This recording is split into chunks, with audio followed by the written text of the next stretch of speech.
صحابی رسول صلی اللہ علیہ وسلم حضرت سلمان فارسی رضی اللہ تعالیٰ عنہ بیان کرتے ہیں کہ آپ علیہ السلام نے فرمایا کہ رمضان المبارک کا ابتدائی حصہ رحمت، درمیانی حصہ مغفرت اور آخری حصہ آتش دوزخ سے نجات ہے۔ یہ بابرکت اور باسعادت مہینہ اللہ تعالیٰ کی جانب سے امت مسلمہ کے لیے عظیم نعمتوں میں سے ایک نعمت ہے۔ حضرت ابو مسعود غفاری رضی اللہ تعالیٰ عنہ سے روایت ہے کہ آپ علیہ السلام نے فرمایا، اگر لوگوں کو رمضان المبارک کی رحمتوں اور برکتوں کا علم ہو جائے تو میری امت تمنا کرتی کہ پورا سال رمضان ہی ہو۔ معروف فقیہ ابو اللیث سمرقندی رحمۃ اللہ علیہ اپنی کتاب تنبیہ غافلین میں حضرت ابن عباس رضی اللہ تعالیٰ عنہ سے روایت کرتے ہیں کہ آپ علیہ السلام نے فرمایا، جنت کو شروع سال سے آخر سال تک رمضان المبارک کی خاطر آراستہ کیا جاتا ہے اور خوشبوؤں کی دھونی دی جاتی ہے۔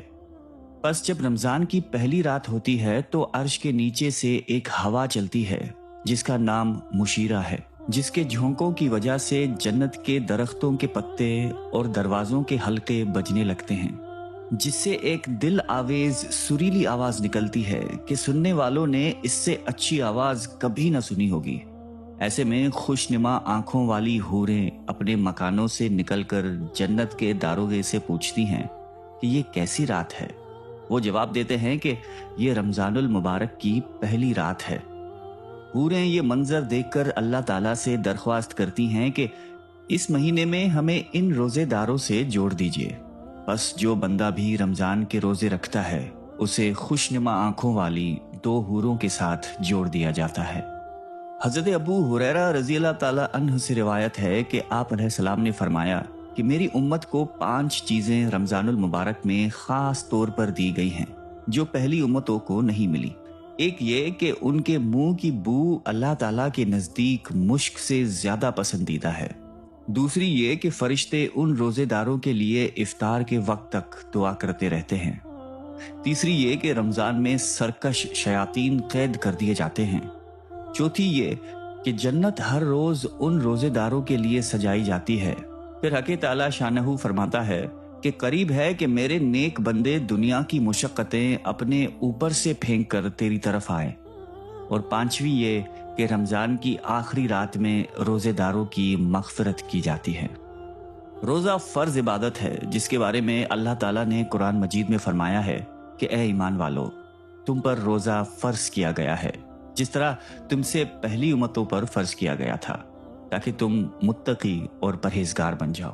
یعنی روزے کا اصل مقصد متقی اور پرہیزگار بننا ہے، جس کے بارے میں اللہ تعالیٰ نے فرمایا، جو تقوی اختیار کرتے ہیں تو ہم ان پر آسمان اور زمین کی برکتوں کے دروازے کھول دیتے ہیں۔ امیر المومنین حضرت عمر فاروق رضی اللہ تعالیٰ عنہ نے حضرت کعب بن احبار رضی اللہ تعالیٰ عنہ سے سوال کیا کہ تقوی کیا ہے؟ انہوں نے فرمایا کہ کیا آپ کبھی کانٹوں بھرے راستے پر چلے ہیں؟ حضرت عمر رضی اللہ تعالیٰ عنہ نے اس بات میں جواب دیا۔ تو حضرت کعب نے پوچھا کہ آپ نے اس راستے کو کیسے طے فرمایا؟ حضرت عمر نے جواب دیا کہ خود کو کانٹوں سے بچا کر سمٹا کر۔ حضرت کعب رضی اللہ تعالیٰ عنہ نے کہا کہ اے امیر المومنین، یہی تقوی ہے۔ دنیا کانٹوں بھرے راستے کی مانند ہے اور اس سے بچ کر نکل جانا تقوی ہے۔ تقوی انسانی قلب و روح میں اس مثبت تبدیلی کا نام ہے جس کے بل پر ہم اپنے نفس سے جہاد کرتے ہوئے امر بالمعروف اور نہی عن المنکر کرتے ہیں۔ اور تقوی کے حصول کا سب سے مؤثر ذریعہ ماہ رمضان ہے۔ حضور نبی کریم صلی اللہ علیہ وآلہ وسلم نے ارشاد فرمایا کہ جب رات کی آخری تہائی حصہ باقی رہ جاتا ہے تو حق تعالیٰ شانہ عرش سے آسمان دنیا پر نزول فرماتا ہے۔ مجھ سے کوئی دعا مانگنے والا ہے تاکہ میں اس کی دعا پوری کروں، مجھے کون بلاتا ہے کہ میں اس کو جواب دوں؟ مجھ سے کوئی مانگنے والا ہے کہ میں اسے عطا کر دوں؟ مجھ سے کوئی مغفرت طلب کرنے والا ہے کہ میں اس کی مغفرت کر دوں؟ حضرت ابو ہریرہ رضی اللہ تعالیٰ عنہ سے روایت ہے کہ آپ علیہ السلام نے فرمایا کہ رمضان کے آتے ہی جنت کے دروازے کھول دیے جاتے ہیں، دوزخ کے دروازے بند کر دیے جاتے ہیں اور شیاطین کو زنجیروں سے جکڑ کر قید کر دیا جاتا ہے۔ رمضان المبارک کا چاند نظر آنے کے بعد اس ماہ مبارک کے حوالے سے ادا کیا جانے والا سب سے پہلا عمل تراویح کی نماز ہے، جس کے لیے اہل ایمان ذوق و شوق سے مساجد کا رخ کرتے ہیں، جہاں بعد نماز عشاء عشق و محبت کی خوشبودار فضاؤں سے سرشار تراویح کے ایمان افروز روحانی اجتماعات میں کیف و سرور کی لذتوں سے بھرپور حفاظ کرام کی دل افروز تلاوت کلام پاک روح پرور سما باندھ دیتی ہے، اور سامعین حب الہی اور عشق مصطفیٰ صلی اللہ علیہ وآلہ وسلم میں ڈوب کر ان پاکیزہ ساعتوں میں محو ہو جاتے ہیں۔ قیام لیل میں تراویح کی بڑی فضیلت ہے۔ حضرت عبداللہ بن عباس رضی اللہ تعالیٰ عنہ روایت کرتے ہیں کہ رسول اللہ صلی اللہ علیہ وآلہ وسلم 20 رکعت تراویح اور وتر پڑھا کرتے تھے۔ نماز تراویح باقاعدہ جماعت سے پڑھنے کا نظام حضرت عمر فاروق رضی اللہ تعالیٰ عنہ کے دور خلافت سے شروع ہوا۔ تراویح کا ایک بڑا فائدہ یہ بھی ہے کہ روزانہ تراویح باجماعت پڑھنے کے ثواب کے علاوہ مہینے میں کم از کم ایک بار پورا قرآن سننے کا شرف و ثواب حاصل ہو جاتا ہے۔ تراویح کی نماز رمضان کے پورے مہینے پڑھنی چاہیے، اگرچہ قرآن شریف پہلے ہی ختم ہو چکا ہو۔ عموماً لوگ ختم قرآن کے بعد تراویح کی نماز ترک کر دیتے ہیں، اللہ ان کو توفیق عطا فرمائے۔ رمضان کے مبارک مہینے میں تہجد کا اہتمام بھی بہت آسانی سے کیا جا سکتا ہے۔ اس کے لیے سحری سے 20 منٹ قبل اٹھ کر تہجد کی نماز ادا کی جا سکتی ہے، جو قرب الہی اور قبولیت دعا کا بہترین وقت بھی ہے۔ آپ علیہ السلام کا فرمان ہے کہ فرض نمازوں کے بعد سب سے افضل تہجد کی نماز ہے۔ سحری کے حوالے سے آپ علیہ السلام نے فرمایا کہ سحری کھایا کرو، سحری کھانے میں برکت ہے، کچھ نہ ہو تو چند گھونٹ پانی ہی پی لیا کرو۔ اس ماہ مبارک میں زیادہ تر لوگ باجماعت نماز کی طرف راغب ہو جاتے ہیں۔ باجماعت نماز کی ادائیگی مومن کی پہچان ہے۔ آپ علیہ السلام نے فرمایا کہ 40 دن تک تکبیر اولیٰ کے ساتھ نماز باجماعت ادا کرنے والے کو دوزخ اور نفاق دونوں سے دور کر دیا جاتا ہے۔ آپ علیہ السلام نے فرمایا اگر لوگوں کو باجماعت نماز کے اجر و ثواب کا علم ہو جائے تو وہ ہزاروں مجبوریوں کے باوجود جماعت میں دوڑ آئیں۔ حضرت بریرہ رضی اللہ تعالیٰ عنہ سے روایت ہے کہ آپ علیہ السلام نے فرمایا کہ اشراق کی نماز کی ادائیگی کا اجر و ثواب ایک عمرے کی ادائیگی کے برابر ہے۔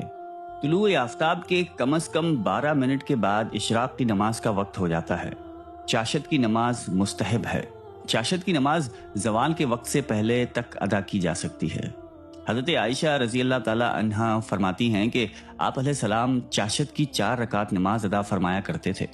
حضرت ابو ہریرہ رضی اللہ تعالیٰ عنہ سے روایت ہے کہ آپ علیہ السلام نے فرمایا کہ جس نے چاشت کی نماز کا اہتمام کیا اس کے سارے گناہ معاف کر دیے جاتے ہیں، چاہے وہ کثرت میں سمندر کی جھاگوں کے برابر ہی کیوں نہ ہو۔ رمضان المبارک میں نماز مغرب کے بعد 6 رکعت نفل نماز کو بھی اپنا معمول بنا لیں۔ یہ نماز اوابین کہلاتی ہے۔ دوپہر کے آرام کو قیلولہ کہتے ہیں۔ آپ علیہ السلام کا فرمان ہے کہ تہجد اور سحری میں جلدی اٹھنے کے لیے دن میں قیلولہ سے مدد لیا کرو۔ آپ علیہ السلام خود بھی آرام فرمایا کرتے تھے۔ رمضان میں خاص طور پر دفاتر اور فیکٹریوں کے اوقات کم ہو جاتے ہیں، لہذا ظہر کی نماز کے بعد تھوڑی دیر آرام کرنے سے رات کو جاگنے میں مدد مل سکتی ہے۔ سحری میں تاخیر اور افطاری جلد کرنا سنت موقدہ ہے۔ آپ علیہ السلام کا عمر بھر یہ معمول رہا ہے کہ آپ علیہ السلام سحری میں تاخیر اور افطار جلدی فرماتے۔ آپ علیہ السلام کا ایک اور فرمان ہے کہ اللہ تعالیٰ کو اپنے بندوں میں سب سے زیادہ پسند وہ ہیں جو روزہ افطار کرنے میں جلدی کرتے ہیں۔ حضرت سلمان بن عامر روایت کرتے ہیں کہ آپ علیہ السلام نے فرمایا جب تم میں سے کوئی شخص افطار کرے تو اسے چاہیے کہ کھجور سے افطار کرے، کیونکہ اس میں برکت ہے، اور اگر کھجور نہ ہو تو پانی سے افطار کرے، کیونکہ وہ پاک ہے۔ روزے داروں کو افطار کروانے کی بڑی فضیلت ہے۔ آپ علیہ السلام نے ارشاد فرمایا کہ جو شخص کسی روزے دار کو افطار کروائے گا اسے روزے دار کے برابر ہی ثواب ملے گا۔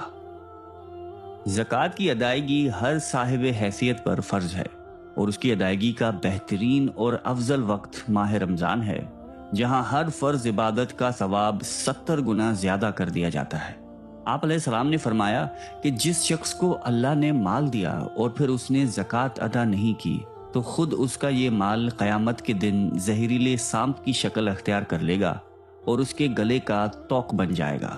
پھر اس کے جبڑوں کو یہ سانپ پکڑ کر کہے گا کہ میں تیرا مال ہوں، میں تیرا خزانہ ہوں۔ یاد رہے، زکوٰۃ کے پہلے حقدار غریب رشتہ دار ہیں، پھر پڑوسی، دوست احباب اور جان پہچان کے وہ لوگ جو شرم کے باعث دوسروں کے آگے ہاتھ نہیں پھیلاتے۔ ایسے لوگوں کی عزت نفس کو تکلیف دیے بغیر ان کی مدد کرنا بے حد اجر و ثواب کا باعث ہے۔ زکوٰۃ دراصل مال کا میل کچیل ہے، اور اپنے مال کو پاک صاف کرنا ہر صاحب حیثیت پہ فرض ہے۔ لیکن زکوٰۃ کے علاوہ بھی اللہ تعالیٰ کی راہ میں فیاضی سے خرچ کرنا نماز کے بعد سب سے بڑی عبادت ہے۔ لہٰذا رمضان المبارک میں دل کھول کر ضرورت مندوں کی مدد کریں اور زیادہ سے زیادہ صدقہ و خیرات کریں۔ ایسے سخی لوگوں کو اللہ بے حساب دیتا ہے۔ غرض یہ کہ اس ماہ مبارک میں جس قدر نیکیاں سمیٹ سکتے ہیں سمیٹ لیں۔ حقوق العباد پر خصوصی توجہ دیں۔ ماہ رمضان میں اپنے ماتحت ملازمین اور گھریلو نوکروں چاکروں کے اوقات کار میں کمی کر دیں اور ان کے ساتھ خصوصی طور پر نرم رویہ رکھیں۔ شفقت، برداشت، درگزر اور فیاضی کا مظاہرہ کریں۔ اللہ کی نافرمانی سے بچیں۔ رمضان المبارک میں قرآن فہمی کی عادت ڈال کر اسے ترجمے اور تفسیر کے ساتھ پڑھیں۔ اللہ تعالیٰ قرآن میں فرماتا ہے کہ رمضان وہ مہینہ ہے کہ جس میں ہم نے قرآن کو نازل کیا، اور یہ کتاب متقیوں کے لیے ہدایت ہے۔ حضرت ابو ہریرہ رضی اللہ تعالیٰ عنہ سے روایت ہے کہ آپ علیہ السلام نے فرمایا کہ کتنے ہی روزے دار ہیں جنہیں بھوک و پیاس کے سوا کچھ نہیں ملتا، اور کتنے ہی راتوں کو نماز پڑھنے والے ہیں جنہیں اپنی نمازوں سے رت جگہ کے سوا اور کچھ حاصل نہیں ہوتا۔ رمضان المبارک کا مہینہ ایک بار پھر اپنی تمام تر رحمتوں اور برکتوں کے ساتھ سایہ فگن ہے۔ ان قیمتی ساعتوں کو غنیمت جانیے۔ کون جانے اگلے سال یہ بے شمار فضیلت والے انمول دن نصیب بھی ہوتے ہیں یا نہیں۔ ان مقدس دنوں کے ایک ایک لمحے کو قیمتی جانیے اور عاجزی اور انکساری کے ساتھ اپنے سروں کو اللہ کے حضور جھکا دیجیے۔ شب کی تنہائیوں میں رب کے آگے آنسو بہائیے اور اس سے راضی کر لیجیے۔